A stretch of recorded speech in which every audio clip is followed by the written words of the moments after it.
In the quaint Midwestern town where I, Elena Martinez, lived, life had a rhythm as predictable as the ticking of an old clock. But ever since my mother passed away, that rhythm had been disrupted by the uninvited intrusions of two people, my mother-in-law, Helen, and my sister-in-law, Rachel. They had a knack for appearing at my doorstep just when I craved solitude the most. "You know, Elena, it's quite rude to keep us waiting at the door," Helen would say, her tone dripping with passive aggression. I could see Rachel smirking beside her, her eyes scanning my living room like a hawk. "Sorry, I wasn't expecting anyone," I'd reply, my voice strained with forced politeness. Their visits had become a dreaded routine. Each time they arrived, they expected to be entertained and catered to as if they were royalty and I were a mere servant in my own house. "We're just here to keep you company, dear. You must be so lonely without your children," Helen would chide, settling herself comfortably on my couch. Rachel would follow suit, lounging as if she owned the place. And then would come the most irksome part. "Elena, why don't you order us some steaks? We can't have our visit without a proper meal," Rachel would suggest, her voice sweet yet commanding. "But it's almost 4 p.m., I would protest weakly. Helen would wave her hand dismissively. "Nonsense, dear. It's never too late for a good meal. And make sure it's from that expensive place downtown. We deserve a treat, don't we, Rachel?" As I begrudgingly placed the order, watching the numbers on the bill climb, I felt a mix of anger and helplessness. These steak dinners were bleeding me dry. Yet I couldn't muster the courage to stand up to them. It was a financial strain I could ill afford. But Helen and Rachel seemed oblivious to my plight. What made it worse was my husband Michael's indifference. Whenever I tried to discuss the matter with him, his responses were dismissive at best. "They're family, Elena. It's just a few steaks, don't make a big deal out of it," Michael would say, avoiding my gaze. "But it's every day, Michael. And it's not just about the money, they're taking advantage of our hospitality," I would argue, my frustration evident. "Elena, they mean well. You're overreacting," he would conclude, effectively shutting down any further discussion. This pattern continued for 2 long years. 2 years of unannounced visits, expensive meals, and a growing sense of resentment. It felt like I was trapped in a cycle with no escape. But little did I know the real storm was yet to come. A storm that would change everything. The routine continued, each day blending into the next with Helen and Rachel's unrelenting visits. However, one evening as the sun dipped below the horizon, casting long shadows across my living room, Michael came home with a look on his face that spelled trouble. "Elena, we need to talk," he said, his voice unusually stern. Sensing the gravity in his tone, I braced myself. "What is it, Michael?" He took a deep breath and, without any preamble, dropped the bombshell. "My parents and Rachel's family are moving in with us next week. You need to clear out your room." I felt the room spin around me. "What? Michael, this is our home. You can't just decide that without discussing it with me." Michael's expression was cold, unyielding. "It's decided, Elena. They need a place to stay, and it's high time we do our part for the family." "But where am I supposed to go?" My voice cracked, a mix of disbelief and hurt swelling within me. "You figure it out. Maybe you can stay with a friend," he said dismissively. This was my family home, passed down to me from my parents. To be told I had no place in it was more than just an insult. It was a betrayal of the worst kind. I stood there numb as Michael continued. "You're always complaining about Helen and Rachel. This way you won't have to deal with them anymore." His words were like daggers, each one cutting deeper than the last. I realized then that the man standing before me was not the Michael I had married. He had become a stranger, one who valued his family over his wife. As Michael walked away, leaving me standing alone in the dimly lit room, a fire ignited within me. A fire of anger, yes, but more than that, a determination to stand up for myself. "I'll clear out the house," I said, my voice steady despite the turmoil inside me. "But not in the way you expect." Michael paused, turning back with a smirk. "I thought you put up more of a fight. But if you're being sensible for once, that's good." He didn't understand. He couldn't see the resolve that had taken hold in me. For years, I had been the dutiful wife, bending over backward to accommodate his and his family's whims. But not anymore. The next morning, as Michael left for his business trip, I took my first step towards freedom. I picked up the phone and dialed a number I had found the night before. My voice was calm, my instructions clear.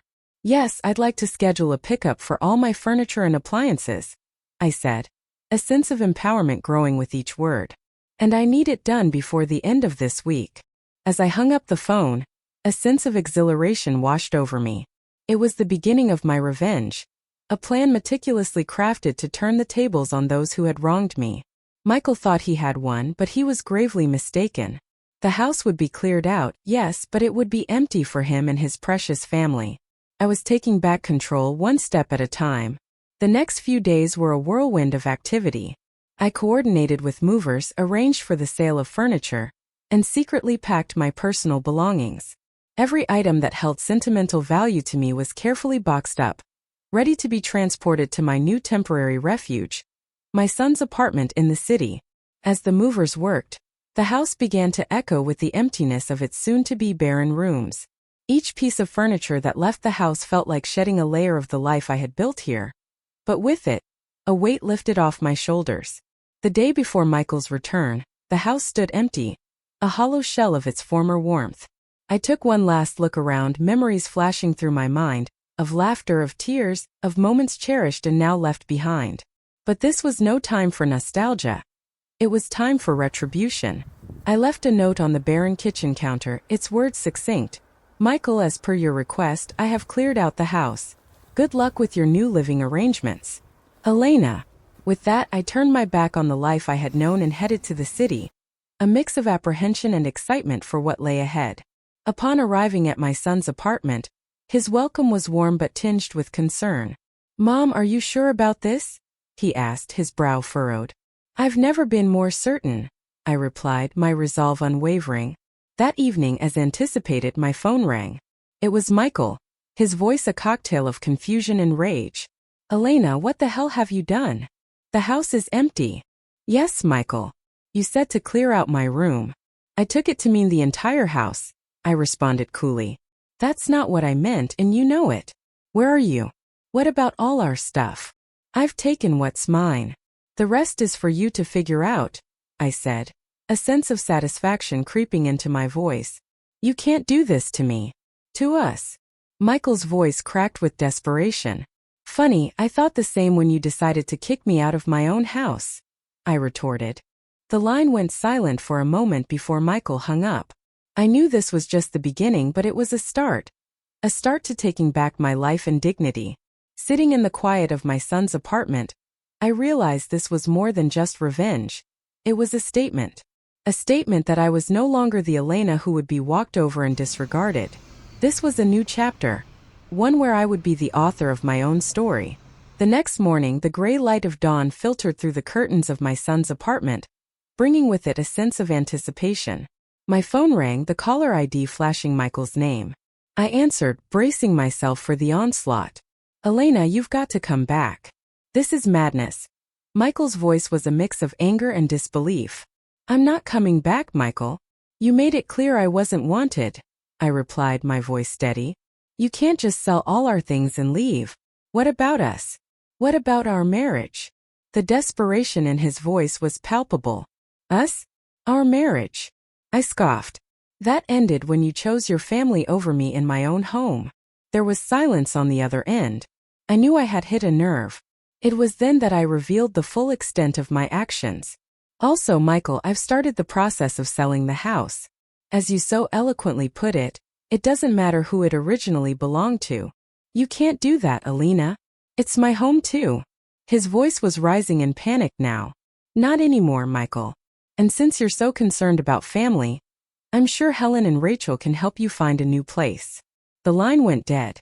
I knew this wasn't the end of it, but for the first time in years, I felt in control of my destiny. Later that day, Rachel called, her voice dripping with venom. "You backstabbing witch. How could you do this to us? Where are we supposed to go?" "The same place you expected me to go," I replied coldly. "You and Helen were so eager to take over my home. I'm sure you can figure something out. You'll pay for this, Elena. You think you're so clever, but you're nothing without us." Rachel hissed before hanging up. Their threats and pleas continued over the next few days, But I remained resolute. I had spent too many years being manipulated and undermined. It was time they faced the consequences of their actions. As I started my new job in the city, a sense of liberation enveloped me. I was no longer the doormat Elena, but a woman who stood up for herself. The drama and chaos of my past life felt like a distant memory as I embraced this new chapter. In the end, my revenge wasn't just about emptying a house or selling off property. It was about reclaiming my self-worth and dignity. Michael, Helen, and Rachel had underestimated me for the last time. Now they were left to deal with the mess they had created, while I finally moved forward, free from their toxic grasp. Weeks turned into months, and my life in the city started to take on a rhythm of its own. The calls from Michael, Helen, and Rachel became less frequent, their voices losing the battle against my newfound resolve. I had started to build a life for myself, one that was free from their manipulation and control. One afternoon, as I sat in my modest but cozy apartment, my lawyer called with news. "Elena, the court has finalized your divorce. And the house, it's legally yours." Michael's claim was denied. A wave of relief washed over me. This was more than just a legal victory. It was vindication. It was proof that I had been right to stand up for myself, to fight back against the injustice that had been thrust upon me. "But that house is all I have." Michael's incredulous voice echoed through the phone later that day. "You made your choices, Michael. You chose your family over your wife. Now you live with those choices," I said, the finality in my voice mirroring the closure I felt inside. "But Elena, where will I go? I have nothing," he pleaded. "That's not my concern anymore, Michael. You should have thought of that before," I replied before hanging up. In the weeks that followed, rumors reached me through friends still living in my hometown. Michael, Helen, and Rachel had been forced to move into a rundown apartment on the outskirts of town. Their once comfortable lives had become a daily struggle, a stark contrast to the luxury they had once taken for granted. I heard about Helen and Rachel's constant bickering, their relationship strained under the weight of their new reality. Michael, it seemed, had taken to gambling, hoping to win back some of their lost fortune but only sinking deeper into despair. These stories, once a source of pain, now seemed distant, almost foreign. I had moved on, building a life that was mine and mine alone. My job in the city was fulfilling, and my evenings were spent exploring my newfound freedom. One day, as I walked through the bustling city streets, I bumped into Anthony, a friend from my hometown who had also moved to the city. We shared our stories, finding solace in our mutual experiences. "Elena, it's incredible how much you've changed. You're like a completely different person," Anthony said, admiration in his eyes. "I had to change, Anthony. It was the only way to save myself," I replied, a smile playing on my lips. As we talked, I realized that Anthony and I had more in common than our past. We both had been through trials that had shaped us, made us stronger, and in that strength we found a connection. Life had taken me on a journey I never expected. I had faced my fears, stood up to those who had wronged me, and come out stronger on the other side. My story was one of transformation, of a woman who reclaimed her life from the ashes of her past. And as I looked ahead, I knew that whatever the future held, I was ready for it, with my head held high and my spirit unbroken. I stepped forward into my new life, a life where I was the author of my own destiny,